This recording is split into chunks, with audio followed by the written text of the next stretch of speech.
good evening. Welcome to Monday Night Live at Cafe Gratitude. My name is Shea, and I'm your host and organizer for this event. So just want to take a moment and thank you so much for coming out tonight. Very excited in a few moments to introduce Dina Knight, who is out here from Austin on a whirlwind, high energy, high output tour, and this is her final evening before she heads back to Austin. No, I'm going to Colorado. Oh, she's going to Colorado, and then she hopefully gets to go home for some probably not rest, but before I tell you a little bit about Dina, just my regular sort of housekeeping that I like to do before we get started. If any of you are here for the first time and haven't signed up on my newsletter, I'm a local health practitioner. I do colon therapy and food allergy testing. Right now, I'm primarily using my newsletter as an update source for the Monday Night Lives. So if you have an opportunity, you can sign up. I'll send you out weekly emails telling you who's coming the next week. There's a 5-minute audio so that you can hear if you're interested in the speaker coming up.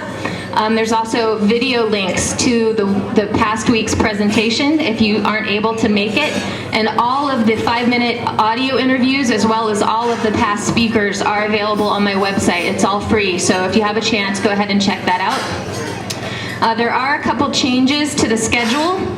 Shayna Dean is no longer going to be here, so I think it's going to be Elena Love and actually myself talking about how to detox with different foods and cleansing techniques. Blake Bertling had to move later into the year, and Lydia Kindheart is now back on the schedule. So Lydia from Lydia's Organics, yeah, I know, I'm excited. So a little bit about Dina and her what I'd like to say about her is so long that I'm going to just really keep it very short. Actually, she's got one of those amazing, I lost 115 pounds on the raw food diet stories. And what I really, truly love about her message is the high green diet lifestyle. So many people, when they get into raw foods and they go gourmet, they're doing it with high fat and high sugar, and it's delicious, but it's still adding to the fermentation and the candida and all of those problems. And she's doing it with high green, high sea vegetables, and that's what I'm actually striving for. So I'm really excited that she's here tonight. I think she's got a mailing list as well, and if you sign up for that, she's sending you out a recipe as a gift. So here's Dina. I'm just going to introduce her now. Dina Knight.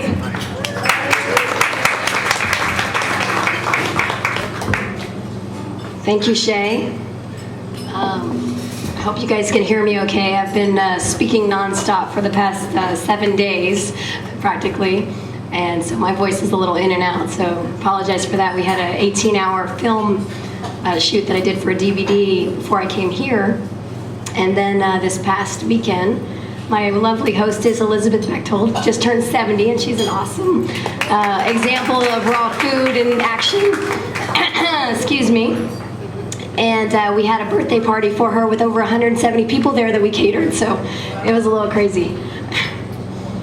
And then after that, we did a 5-day green diet program, which was absolutely amazing.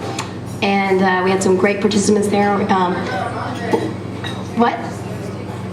Okay, sorry. I was like, are they talking to me? And we have a couple of people who were in the program here tonight. Royal Lynn, she was here. Yeah, she had a good time. She was my sous chef. And then after that, last night, we had Supreme Master TV came out, and they did a filming for like 12 hours. So I'm just on the end of my voice, so whatever you get tonight, I just apologize for it in advance. But hopefully the information I'm going to share is going to be worthwhile regardless. And maybe how long are you going to be doing this series for? Till October. Okay, I might be back in June, so maybe we can work something out then too. And I might need to keep these cozy teas coming, just so you know.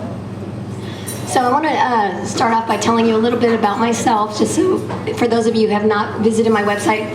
Has everybody been to the Greenivore website yet, or have you seen that? Okay. I have some videos on there about a little bit about my background and kind of how I got started.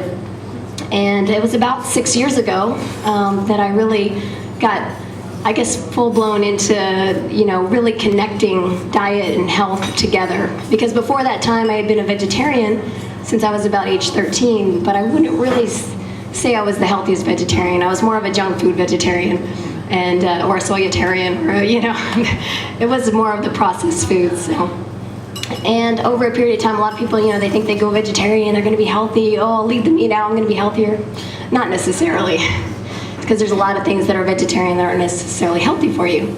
How many people here, by the way, are in their first year of doing raw foods, or are you totally new to raw foods? Okay. And the rest of you, have you been doing raw foods for a couple years, or is this something ongoing? A year. Okay. A year and 3 months. A year and 3 months and 2 days and 72 hours. I've been counting every minute. So, just to, excuse me, I might have to do that a couple times just to kind of come back here. So as far as what really got me inspired to, I guess, connect diet and health, it was kind of an unfortunate thing that actually got me inspired. I wish it was something like somebody else said something great and I was like, yes, I want that, But it was actually, I was traveling in Ecuador, and before I left, I had this bad feeling something was happening at home. And the whole time before I had left, I just got this, you get those premonitions or bad feelings, something's going on, something's not going to be right. And it was concerning my dad. And he had been a diabetic for about 12 years. And he just really didn't look too good before I left. And I was just like, oh my gosh. What if he ends up having a heart attack? I had all these horrible things going in my head, and I was hoping that wasn't, actually what was happening. But anyway, when I returned home, No, they're just in the kitchen. Okay, sorry. I'm like, what? When I returned home from Ecuador, my sister picks me up at the airport, and she says to me, so, how was your trip? And I was like, oh, it was great, I was doing some study abroad, I was studying Spanish, and I did all these fun activities and things. And she's like, oh, great, I'm so glad that you had such a good time. So, by the way, while you were gone, Dad got admitted into the emergency room, having multiple heart attacks, and they want to give him a quadruple bypass tomorrow.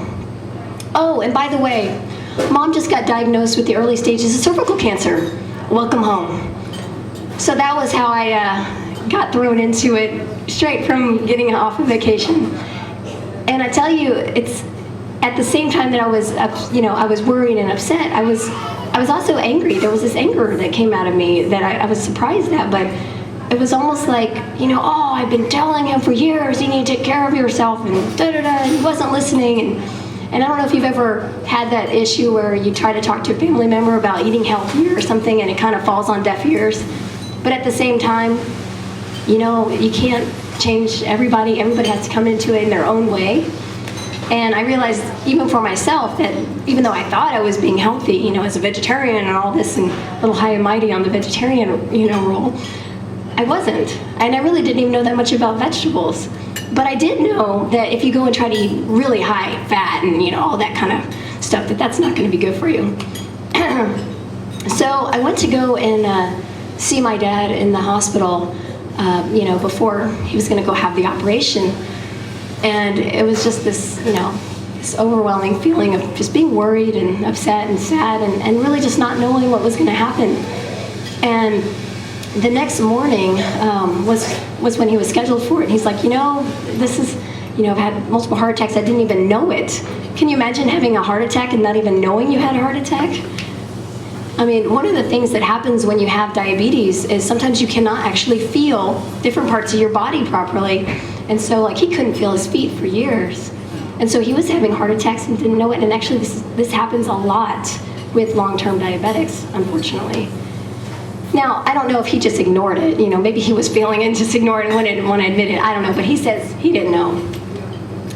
Anyway, so that next morning he's scheduled for the bypass. And the whole morning I'm just like, oh my gosh, I just had this overwhelming feeling of death, or something's really bad is happening. And at the same time that my dad is in the hospital having his operation, my best friend calls me. And her dad was admitted into hospice just a few weeks before that, having lung cancer. And he dies during the operation that my father was having.